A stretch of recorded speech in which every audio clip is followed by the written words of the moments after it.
Ако владата итно сега и веднаш сериозно не пристапи кон изнаоѓање мерки со кои ќе им се помогне на граѓаните и стопанството, високата стапка на инфлација дефинитивно ќе им ги доеде парите на луѓето, кои по се изгледа ќе останат на питачки стап. Универзитетскиот професор Јован Пејковски за Алфа вели дека стапката на инфлација 16,8% ја сместува Македонија меѓу европските држави со невисока инфлација и најниски примања. Вели дека државата треба да направи рационализација на сопствените трошења и пренасочување на средствата кон потребите на граѓаните, а особено кон социјално ранливите категории како најпогодени. Како и за сите прашања во државата, владата е одговорна и за оно што се нарекува макроекономска стабилност. Ние имаме сериозно ниво на инфлација кое што, ако продолжи, ќе галопира, ќе доведе до галопирачка инфлација, а со самото тоа се пореметуваат тековите на економијата. Вредноста на парите што ги добиваат постојано се намалува. Паѓа стандардот, осиромашувањето влијае на сите други обрати што имаат граѓаните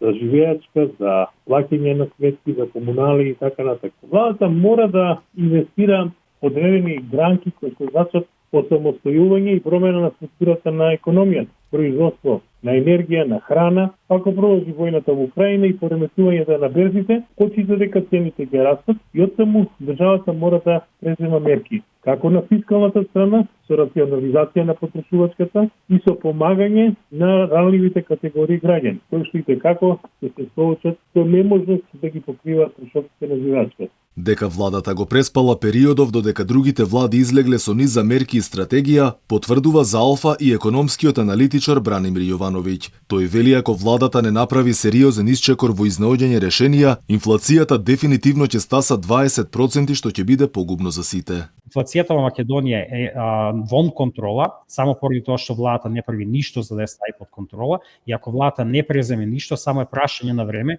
колку ќе скокне инфлацијата и кога ќе, да кажеме, ќе ги надмине тие фамозни 20% што се најавуваат. А за жал не гледам дека има некои најави, односно некои можности за да се смени нешто во наредните години, така што мислам дека овој тренд на стагнација, односно на животарење ќе продолжи во наредните години и за жал не гледам како би можеле работите да се сменат во некој догледен хоризонт. Она што е интересно е дека во Европската унија владите го сватија тоа веќе. Австрија оваа недела владата на Австрија донесе мерки за контрола на цените, односно ги ограничи цените и на струјата и на гасот, и тоа треба да се ефектуира допрво во наредниот период, но веќе владата донесе мерки. На ниво на ЕУ оваа недела се разговара за тоа, утре веројатно или овие денови ќе има состанок на кој што се очекува ЕУ да донесе мерки за ограничување на цената и на гасот и на струјата, а нашата влада, македонската влада, не презема ништо. Дека растот на трошоците за живот ќе турне земјава во рецесија, алармираше и Finance Think. Според нивните очекувања, стагнирањето на економијата проследено со висока инфлација и раст на невработеноста ќе станат поинтензивни до крајот на годинава. Од следната велат економијата ќе биде во рецесија. Во меѓувреме и од Сојузот на синдикатите на Македонија алармираа дека не чека тежок период. Вела дека полека парата ја губи реалната вредност и тоа поради сите ценовни шокови. Според пресметките на синдикатот, само за август годинава, за едно просечно семејство да го закрпи месецот му биле потребни 48.230 денари, односно околу 780 евра, пари што за жал ретко кој ги зема. Претходно и економистите и меѓународните финансиски институции неколку пати алармираа дека цените ќе одат нагоре, а за жал сиромаштијата се повеќе ќе се продлабочува.